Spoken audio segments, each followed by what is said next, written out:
Hello everyone, my name is Molly Goldberg and today I will be discussing disaster management in the Philippines. I hope you enjoy my presentation.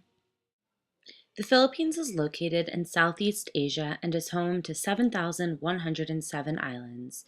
Due to its location on the Philippine tectonic plate, it is susceptible to many natural disasters. As of 2005, 105 million people lived there. From 1935 to 1945 was a critical period in the Philippines. They maintained their independence during that time, and also disaster management was formalized in the form of the CEA, Civilian Emergency Administration, and the NEC, National Emergency Commission. After the Civil Defense Act was passed in 1954, the NEC became the National Civil Defense Administration, and the National Civil Defense Council was established as well.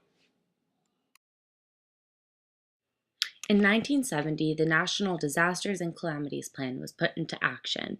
Under it, created the National Disaster Coordinating Council, which is the current organization for disaster management in the Philippines. Within it is the national, regional, local, municipal, and barangay disaster coordinating councils. Each organization has local officials that staff their councils, except the national level, which has a much more complex organization. The LDCCs have their own emergency operations center that's always fully staffed and very indicative of how important local responsibility is in the Philippines.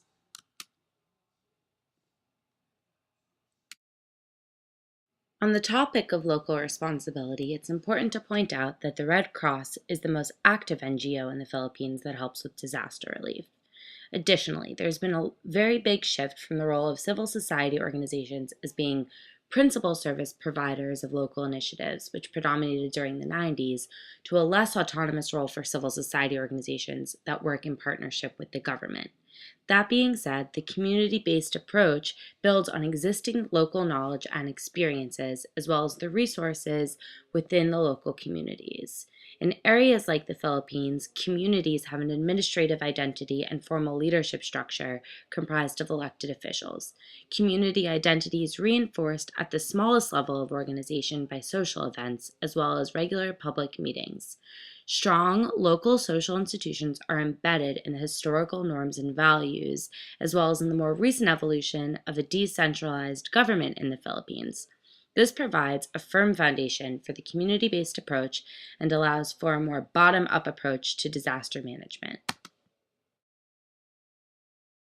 The implementation pattern in the Philippines is both top-down and bottom-up. It's top-down in the sense that the NDCC creates the policies, and historically, most resources during disasters have come from outside organizations like NGOs. In the bottom-up, smaller local councils are responsible for the implementation of the NDCC's policies and training the personnel, as well as providing them with the resources. Response and recovery is usually set by the national government due to lack of local funding, and the community-based approach allows for participant empowerment and works as a mechanism for enforcing the transition of ideas and actions from the bottom up. The types of disasters in the Philippines vary, but environmentally, the Philippines are likely to experience an increase in the frequency and severity of typhoons and flash flooding incidents. Seasonal typhoons create landslides, and earthquakes are also prevalent. As I said before, this is partially due to the location of the Philippines being on the tectonic plate. This summer alone, the Philippines has been home to a multitude of natural disasters. As of July 1st, Tropical Storm Rumbia left at least 4 children dead. On June 29th, Tropical Storm Goryeo destroyed dozens of homes. On June 9th, a flash flood and landslides claimed the lives of at least 4 people and left 2 others missing. On May 24th, a tornado affected 33 families, and on May 12th, an earthquake destroyed homes everywhere it affected, where a volcano on May 7th killed 5.